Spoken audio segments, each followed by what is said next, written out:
ఓం శ్రీమాత్రే నమః. 2025 దసరా శరన్నవరాత్రుల విశేషాలండి. విజయవాడ కనకదుర్గాదేవికి ఎలా జరుగుతాయో తెలుసుకుందాం. స్వస్తి శ్రీ చాంద్రమాన విశ్వావసునామ సంవత్సరం దక్షిణాయనం శరదృతువు ఆశ్వయుజ శుద్ధ పాడ్యమి సోమవారం సెప్టెంబరు 22వ తేదీ నుండి మొదలుకొని ఆశ్వయుజ శుద్ధ దశమి అక్టోబర్ 2, 2025వ తేదీన నవరాత్రులు ముగియనున్నాయండి. ఈసారి దసరా శరన్నవరాత్రుల్లో 11 రోజుల పాటు జరగనున్నాయి. ఎందుకంటే 10 సంవత్సరములకు ఒకసారి దసరా ఉత్సవాల్లో అమ్మవారు 11 అవతారాల్లో దర్శనమిస్తారు. ఇలా ఎందుకంటే తిథి మార్పు చెందడం వలన 10 సంవత్సరములకు ఒకసారి అమ్మవారు 11వ అవతారము దర్శనమిస్తారండి. ఇప్పుడు మనము ఏ రోజు ఏ అవతారంలో దర్శనమిస్తారో మనము తెలుసుకుందాం. 22వ తేదీ సెప్టెంబరు 2025 సోమవారము పాడ్యమి తిథిలో బాలా త్రిపుర సుందరి దేవి అలంకారంలో దర్శనమిస్తారు. ఈరోజు అమ్మవారి అష్టోత్తరము లలితా సహస్రనామము చదువుకోవాలండి. వడపప్పు పానకము నివేదించుకోవాలి. 23వ తేదీ సెప్టెంబరు 2025 మంగళవారము విధియ. ఈరోజు గాయత్రీదేవి అలంకారం అండి. అమ్మవారి అష్టోత్తరము లలితా సహస్రనామము విధిగా చదువుకోవాలండి. వడపప్పు పానకాన్ని నివేదించుకోవాలండి. 24వ తేదీ సెప్టెంబరు 2025 బుధవారము తదియా తిథి. ఈరోజు అన్నపూర్ణాదేవి అలంకారంలో అమ్మవారు దర్శనమిస్తారు. అన్నపూర్ణాదేవి అష్టోత్తరము లలితా సహస్రనామము మనము విధిగా చదువుకోవాలి. అమ్మవారు కాబట్టి ప్రతిరోజు కూడా వడపప్పు పానకాన్ని నివేదించుకోవాలండి. 25వ తేదీ సెప్టెంబరు 2025 గురువారము చవితి రోజు అమ్మవారి ప్రత్యేక అలంకారము కాత్యాయనీదేవి అలంకారం అండి.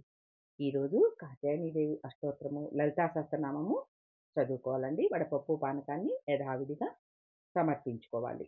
26వ తేదీ సెప్టెంబరు 2025 శుక్రవారం తిథిలో అమ్మవారు మహాలక్ష్మీదేవి అలంకారం అండి. ఈరోజు మహాలక్ష్మి అష్టోత్తరము లలితా సహస్రనామము చదువుకోవాలి. 27వ తేదీ శనివారము లలితా త్రిపుర సుందరి దేవి అలంకారం. ఆ రోజు లలితా సహస్రనామం చదువుకోవాలి. లలితా త్రిపుర సుందరి దేవి అష్టోత్తరం కూడా చదువుకోవాలండి. 28 సెప్టెంబరు 2025 ఆదివారం తిథిన అమ్మవారు మహాచండీ అవతారంలో కనిపిస్తారండి. ఈరోజు అమ్మవారి అష్టోత్తరము లలితా సహస్రనామము చదువుకోవాలి. 29వ తేదీ సోమవారం నక్షత్రం అండి. ఆ రోజు సరస్వతీదేవి అలంకారంలో కనిపిస్తారు.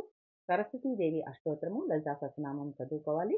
అక్షరాభ్యాసాలు చేసుకునే వాళ్ళకి ఇది చాలా మంచి రోజండి.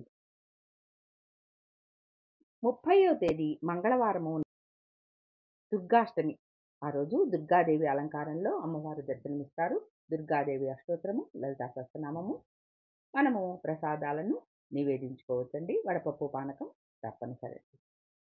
1వ తేదీ అక్టోబరు 2025 సోమవారం తిథండి. ఆ రోజు మహర్నవమి. మహిషాసురమర్దిని అవతారంలో అమ్మవారు దర్శనమిస్తారు.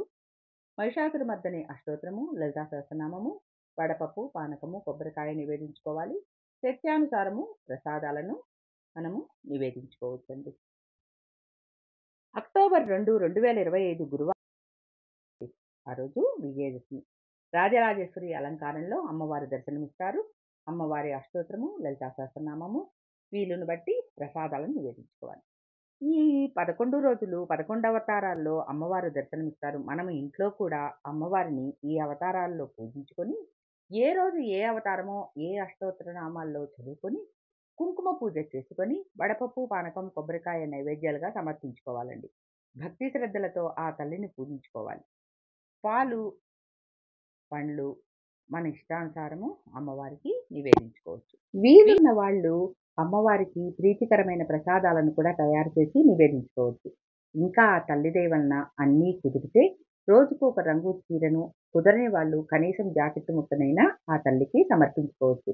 ఎవరికి ఎంత వీలైతే ఎంత కుదిరితే అంత పూజ చేసుకోవచ్చండి. ఈసారి దసరా శరన్నవరాత్రుల్లో అమ్మవారిని అందరూ భక్తి శ్రద్ధలతో పూజించుకొని ఆ తల్లి కృపకు పాత్రులమవుదాం. ఆ తల్లి కరుణా కటాక్ష వీక్షణాలు మనందరి మీద కురిపించాలని మనస్ఫూర్తిగా కోరుకుంటున్నానండి. శ్రీమాత్రే నమః. ఈ వీడియో నచ్చిన వాళ్ళు లైక్ చేయండి, కామెంట్ చేయండి, మీకు తెలిసిన వాళ్ళకి షేర్ చేయండి. ముందుగా మన ఛానల్ సబ్స్క్రైబ్ చేసుకోండి. ఓం శ్రీ మాత్రే నమః.